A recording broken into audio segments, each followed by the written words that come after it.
Je voudrais, à l'entame de mon propos, vous féliciter chaleureusement et vous souhaiter plein succès dans la mission dont vous a investi Monsieur le Président de la République. Cela dit, Monsieur le Président, nous examinons des textes extrêmement importants, des textes qui ont trait à notre vie économique et sociale, puisque vous le savez, vous, Monsieur le Ministre, pour être un syndicaliste, un travailleur et enfin un ministre responsable du travail. Les travailleurs sont notre meilleure force vive. Ils assurent la stabilité de nos ménages, ils assurent la solidarité avec les anciens par les cotisations à l'IPRES et aux caisses de retraite, la FNR principalement. C'est pourquoi, depuis longtemps, depuis très longtemps, notre pays a légiféré sur le plan du travail. 1956 déjà, notre premier code, nous n'étions pas indépendants. 1960, 1979, 1997 et tous les codes qui ont suivi. Et ces codes ont consacré des avancées notables sur le plan du droit du travail, de l'encadrement de la protection sociale du travailleur. Mieux que cela, ces codes ont été votés à la suite de très longues, lourdes négociations acquises de très haute lutte par les travailleurs. Mais tout le temps, de tous les régimes, parfois dans des difficultés, parfois à la suite de grèves, ils ont toujours su trouver une oreille attentive à leurs revendications.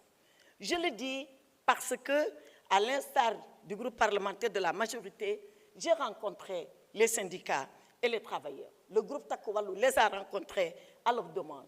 Alors, ils dénoncent trois choses, Monsieur le ministre. Trois choses qu'ils ont dénoncées. La première chose, c'est le manque de concertation et de dialogue.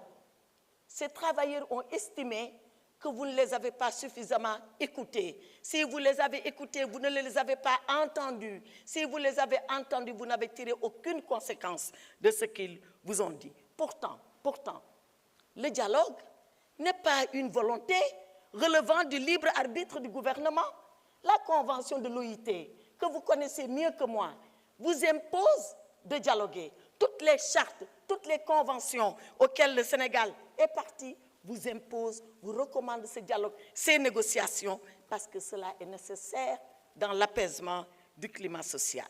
La deuxième chose que ces travailleurs ont dénoncée, c'est les modifications unilatérales substantielles de peu de consensus que vous avez eu. Et ils ont donné des exemples. Le contrat à durée déterminée, la modification du fonctionnement des instances exécutives délibérantes des organisations de protection sociale, l'IPRES et la Caisse de sécurité sociale.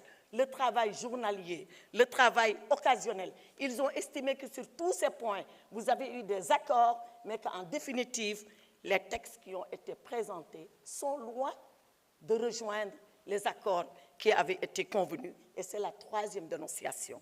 Ils ont dénoncé la façon unilatérale, presque clandestine, je n'ose pas dire autre chose, par laquelle le gouvernement a agi pour substituer les textes d'accord à des textes de non-accord. Je ne dis pas que tout ce qu'ils ont dit est vrai, mais je vous demande de vous arrêter sur ces points-là et de nous dire. Négociez, Monsieur le ministre, continuez à parler même après le vote du texte, parce que comme le disent là les Chinois dans leur grande sagesse, il vaut mieux faire blabla que boum boum. Parce que si vous ne faites pas blabla maintenant, c'est les grèves qui vont vous attendre à la sortie. On fera boum boum. Alors, ma voix, elle veut se porter sur des choses concrètes. D'ailleurs, sur des choses qui vont au-delà de ce texte-là, qui concernent notre Assemblée nationale. Voyez-vous, Monsieur le Président, depuis hier, nous débattons, nous discutons, parfois même nous nous chamaillons sur la déclaration de patrimoine du Président de la République, du Président de l'Assemblée nationale, du Premier ministre. Mais qu'allons-nous dire, nous les députés élus du peuple, sur les déclarations de difficultés que les Sénégalais nous envoient chaque jour et le soir dans leur foyer? Parlons de ça,